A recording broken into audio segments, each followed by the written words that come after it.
আসসালামু আলাইকুম। সবাইকে আমার নতুন আরেকটি ভিডিওতে স্বাগতম। আজ আমরা এনএসআই এর বাংলা নিয়ে আলোচনা করব। আমি এই মাত্রই এনএসআই এর প্রিভিয়াস কোয়েশ্চেন গুলা এই বই থেকে দেখতেছিলাম। তো এই বইটার মধ্যে এনএসআই এর প্রায় ৬-৭ বছরের প্রিভিয়াস কোয়েশ্চেন দেওয়া আছে, লিখিত প্লাস কি এমসিকিউ। ওকে? তো এটা থেকে আমি এমসিকিউ পার্টটা দেখতেছিলাম। মানে যে আ আ প্রিলি পরীক্ষার কোয়েশ্চেন গুলা দেখতেছিলাম এই বই থেকে। এই বইটা থেকে বাংলা প্রিভিয়াস পোরশন গুলা বিশ্লেষণ করে আমি যে জিনিসগুলা বুঝলাম, প্রথমত বাংলাতে ২০ টা কোয়েশ্চেন আসে। ওকে?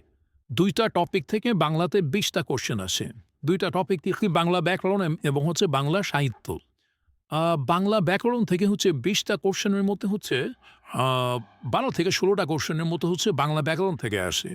কোনো পরীক্ষায় দেখলাম ১৬ টা পর্যন্ত কোয়েশ্চেন আসছে। মানে ২০ টা প্রশ্নের মধ্যে ১৬ টাই বাংলা ব্যাকরণ থেকে আসছে। ২০২১ এর যে সহকারী পরিচালকের যে পরীক্ষাটা হইছিল এনএসআই এর, সেখানে ২০ টা বাংলা কোয়েশ্চেনের মধ্যে ১৬ টাই বাংলা ব্যাকরণ থেকে আসছে। আর ৪ টা মাত্র কোয়েশ্চেন আ বাংলা সাহিত্য থেকে আসছিল। আর বাংলা সাহিত্যে সে কোয়েশ্চেনগুলো বিভিন্ন উপন্যাস থেকে আসছে। বাংলা গ্রামারে কোন টপিকগুলা ইম্পোর্টেন্ট সেটার একটা সাজেশন তৈরি করছি। আর সাজেশনটা কিভাবে তৈরি করছি সেটা আপনাদের সাথে একটু শেয়ার করি। ফার্স্ট অফ অল আমি এই বই থেকে এনএসআই এর সহকারী পরিচালকের একটা বাংলা প্রশ্ন নিছি। বাংলা প্রশ্ন নিয়ে প্রত্যেকটা প্রশ্ন দেখছি কোন প্রশ্নটা কোন টপিক থেকে আসছে। ওকে?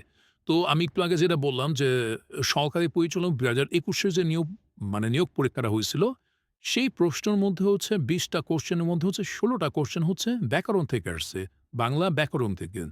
সেই বাংলা ব্যাকরণে আমি প্রত্যেকটা ১৬ টা প্রশ্ন দেখছি, ১১ টা টপিক থেকে ১৬ টা কোয়েশ্চেন আসছে। ওকে? তো সেই ১১ টা টপিক আমি খাতায় লিখছি যে কোন টপিক থেকে, যেমন সন্ধি, তারপর সমাস, এভাবে ১১ টা টপিক থেকে ১৬ টা কোয়েশ্চেন আসছে। তারপরে আমি ২০১৯ এর যে সহকারী পরিচালকের নিয়োগ পরীক্ষাটা হয়েছিল এনএসআই, সে পরীক্ষাটা আমি বের করছি। মানে সেই পরীক্ষার বাংলা প্রশ্নটা বের করছি এমসিকিউ।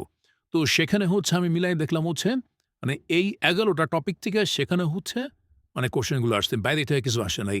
তারপর আমি ২০১৭ সালের এনএসআই এর যে এডের পরীক্ষাটা হইছে সেটাও আমি বের করছি। সেখানে একটা বেশি কোয়েশ্চেন আসছিল, মানে একটা টপিক থেকে বেশি কোয়েশ্চেন আসছিল। তার মানে টোটাল ১২ টা টপিক থেকে এই ৩ টা প্রশ্নের পরীক্ষা আসছে। তার মানে সহকারী পরিচালকের ৩ টা নিয়োগ পরীক্ষায় বাংলা ব্যাকরণে মোট ১২ টা টপিক থেকে কোয়েশ্চেন আসছে। ওকে? তো সেম ভাবে আমি ফিল্ড অফিসারের কয়েকটা প্রশ্ন দেখলাম। কয়েকটা প্রশ্ন দেখে দেখলাম যে এগুলা এই ১১-১২ টা টপিকের মধ্যে থেকে কোয়েশ্চেন গুলা করছে। ওকে? তো আমরা এখন সেই টপিকগুলা দেখি যে টপিকগুলা কি? ওকে? তো যাই হোক, ফার্স্ট এ ১ নাম্বার টপিক সন্ধি। ওকে? সন্ধি থেকে প্রায় প্রত্যেকটা কোয়েশ্চেনে দেখলাম ২ টা ৩ টা করে কোয়েশ্চেন আসছে। ওকে? তারপর ২ নাম্বার সমাস। ৩ নাম্বার কারক ও বিভক্তি। ৪ নাম্বার শব্দ, ধ্বনি ও বর্ণ। শব্দ, ধ্বনি ও বর্ণ। ওকে? এখান থেকে কিন্তু সব জায়গায় ২ থেকে ৩ টা কোয়েশ্চেন আসে। তারপর অনুবাদ পরিভাষা। অনুবাদ পরিভাষা। তারপর ৬ নাম্বার বিপরীত শব্দ। বিপরীত শব্দ থেকে কিন্তু একটা হইলেও কোয়েশ্চেন থাকবেই, মাস্ট। ওকে? এটা এডি পরীক্ষা হোক বা ফিল্ড অফিসার পরীক্ষা হোক বা ফিল্ড স্টাফ পরীক্ষা হোক। তারপর বাক্য। ওকে? উদাহরণ আসতে পারে যে এটা কোন বাক্যের উদাহরণ। ওকে? একটা বাক্য দিয়ে বলবে যে এটা কোন প্রকারের বাক্য। বাগধারা, মানে মুখস্থ। বাগধারা এক কথায় প্রকাশ, বানান শুদ্ধ, তারপর পদ। ওকে? এই বাগধারা এক কথায় প্রকাশ এবং বানান শুদ্ধ, এগুলি থেকে কোয়েশ্চেন ৩ থেকে ৪ টা পাবেনই ইনশাল্লাহ। ওকে? তারপর পথ প্রকরণ। তারপর এই ১১-১২ টা টপিক থেকে আমাদের মানে কোয়েশ্চেনগুলো হয়ে থাকে। আমি যে ৭ থেকে ৮ টা কোয়েশ্চেন দেখলাম, সেই ৭ থেকে ৮ টা কোয়েশ্চেন এই টপিকগুলা থেকে বাংলা ব্যাকরণ আসছে। ওকে? তার মানে এখানে আমি যে টপিকগুলা বললাম, সেই টপিকগুলা কেউ যদি ভালোভাবে শেষ করতে পারেন বা এই টপিকগুলা থেকে যদি কোয়েশ্চেন অ্যান্সার করার মতো এবিলিটি হয়, তাহলে ধরে রাখি বাংলায় ২০ মার্কের মধ্যে আপনি ১২ থেকে ১৬ মার্ক অ্যান্সার করতে পারলেন। ওকে? মানে ১২ থেকে ১৬ মার্ক।